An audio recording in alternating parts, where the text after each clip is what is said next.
Leadership is all about accountability. Accountability is the ability to deliver on your promises. Now, leadership starts with interest. It always starts with political interest, then transitions to promises, delivering promises to the people. Then it proceeds to elections. Then it ends with accountability. In this framework, in this hierarchy, accountability is everything. The ability of a leader, the ability of a politician to deliver on his or her promises to the people. This is what is lacking in Africa. African politics is based on baseless promises and lack of accountability, total lack of accountability. Leaders in Africa, politicians in Africa do not regard or do not emphasize accountability. Once they are elected into political office, that is the end of it. And once they clinch power, that is the end of it. They forget about the electorate. They forget about the citizens. They forget about their promises to these citizens. And what they focus on, what they prioritize, is their personal needs, personal interests. That is why most people have labeled African politicians as self-interested, selfish. And I have always opined on this platform that the lack of accountability in African politics is the primary cause of poverty. Poverty in Africa is man-made. Poverty in Africa is man-made. It is man-made because leaders that we elect into political office are never and will never be accountable unless citizens wake up and elect the best leaders. This drives me to the point that never trust a politician. Never trust a politician, and more so, never trust an African politician. A politician, who is a politician? A politician is somebody who will come to you and tell you that in 2 years I will construct roads. In 3 years I will build a world-class stadium. In 4 years you will have 50 hospitals in one village. In 1 year your lives will change. The cost of basic commodities will significantly reduce. And the same politician, after being elected into political office, will forget about all these politicians, all these promises, the promises that he committed to deliver within months, within 1 year, 2 years, 3 years, or 4 years. That is what we call a politician. Never trust a politician. If you want to live a very good life, then never trust a politician. One study was done by Sally Bibb and Jeremy Coudi and was published on June 2nd, 2004. And this study was based on the title, "Trust Me, I Am a Politician. The Reasons Why We Don't." Now, simply, this duo were giving their reasons, explaining why you should never trust a politician. And this study was based in the European Union, Europe, and North America. According to these individuals,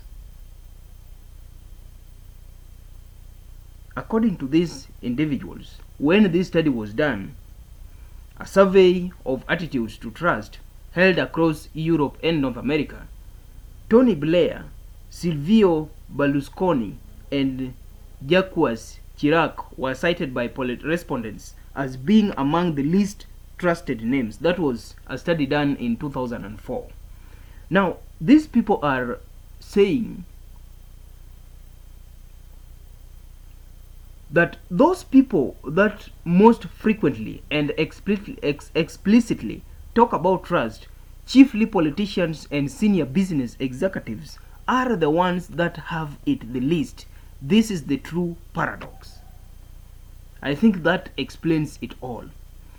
Those individuals who will never miss a sentence, will never say a sentence without quoting the word trust, without claiming the word trust, are the least people who have it, are the least people to be trusted, are the least people with integrity. And as these people say, that these individuals, these elites who like talking about trust, are majorly politicians and senior business executives. Their study goes ahead and says there are several characteristics of trusted leaders.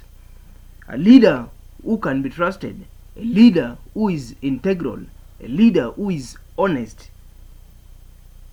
Their intent is clear and honest, no hidden agenda, and this is where many politicians and business leaders fall.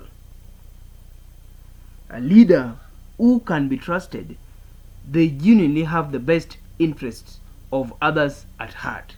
Now, this is what makes the difference between politicians and others. When we talk about politicians, we talk about people who are self-centered. We talk about people who are selfish. We talk about people who are focused on fulfilling their own needs, their own interests.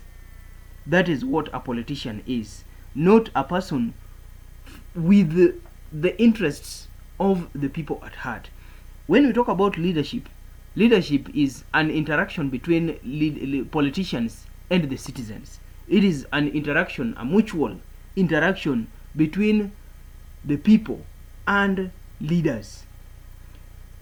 If it is a mutual engagement, if it is a mutual interaction, then the interests of the citizens and the interests of the leaders matter. Both of them matter. But in this engagement, I believe that the interests of citizens matter more than those of the leaders. Leaders, when being elected into political office, they must prioritize the citizenry needs. They must prioritize the needs of the majority. And that is why they are called servants. That is why they are called leaders.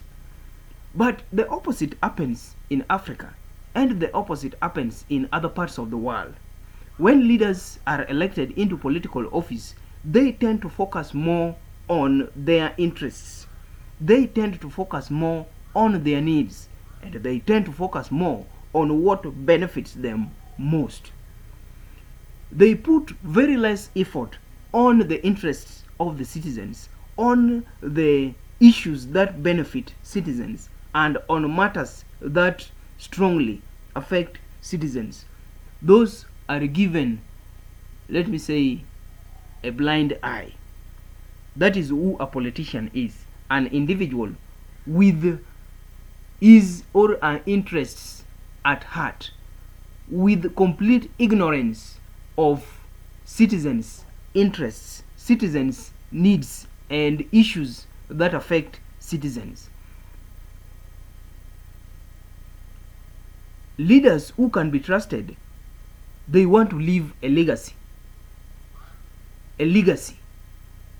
They estimate that after working for these people, let me say for 5 years or 4 years, I want them to remember me as a leader who improved healthcare in this setting, a leader who improved the state of infrastructure in this setting, a leader who improved security in this setting. But the opposite happens with our African politicians. The opposite happens with our politicians across the world. Today, they are not concerned about legacy. They are concerned about profits. No legacy, but profits. They estimate that, instead of estimating that after the end of 5 years, these people will have improved healthcare. After the end of 5 years, these people will have improved infrastructure. The state of roads, railway, and the rest shall have improved. They focus on, after 2 years, I will have how many billions in my account. After 3 years, I will have how many houses in this city. After 5 years, I will have how many pieces of land in this country. That is the motive of a politician. That is the legacy of an African politician. That is the legacy that drives an African politician. How many cars will I have? Will I have the latest car model, Range Rover and the rest? How many houses will I have? How many houses shall I have constructed at the end of 5 years? How many pieces of land will I have acquired at the end of 4 years? And how many billions will I have in my bank account? Will my children be learning overseas? That is what drives an African politician, and that is what drives the modern day politician. It is not the legacy. They are not interested in building or leaving a legacy. Another major characteristic of a politician who can be trusted, they have integrity. And when we talk about integrity, it means being honest, keeping confidences, keeping promises, and respecting others' boundaries. I think this completely lacks in African politics. Integrity. Integrity is a very rare word in African politics. And an African politician will talk about integrity before being elected into political office. After assuming office, then the word integrity will be completely buried and lost. Why am I saying that African politics completely lacks integrity? Every day in Africa and every day across the world, we talk about the issue of corruption. Corruption is, let me say, the intentional, because I don't want to talk about unintentional. Intentional acquisition of property or anything that is not legally yours. African politics is defined based on corruption. There is no African politician who is not corrupt. There is no African politician who has not squandered public resources. There is no African politician who has not received a bribe to give favors.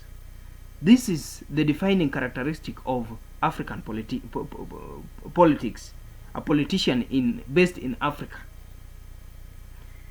Corruption is the major cause of poverty in Africa, and corruption is the major cause of, let me say, the dilapidated lives in Africa. But I tend to believe that we citizens, we are fools, including me. I tend to believe, and I am forced to believe, that we citizens, we are strong fools. Why am I saying that we are strong fools? We are strong fools because we know that these leaders are corrupt. We know that these leaders lack integrity. We know that these leaders are not honest to us.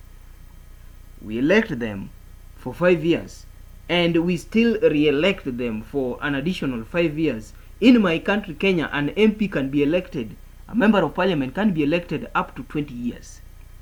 And remember, these members of parliament are corrupt. They smell corruption everywhere they walk. And still, we elect, re-elect, re-elect, and still re-elect them into political office. That is why I say that we citizens, we are strong and staunch fools, including me, because we elect corrupt individuals, we re-elect corrupt individuals, and we still re-elect corrupt individuals. A politician is somebody who lacks integrity. A politician is somebody who is not honest. A politician is somebody who cannot keep confidence. A politician is somebody who will never keep promises. That is what a politician is. And with all these reasons, I want to say simply that trusting a politician is the last thing that we can do. Trusting an African politician, to be specific, is the last thing we should do. Never trust a politician if you want to live a good life. Never trust a politician.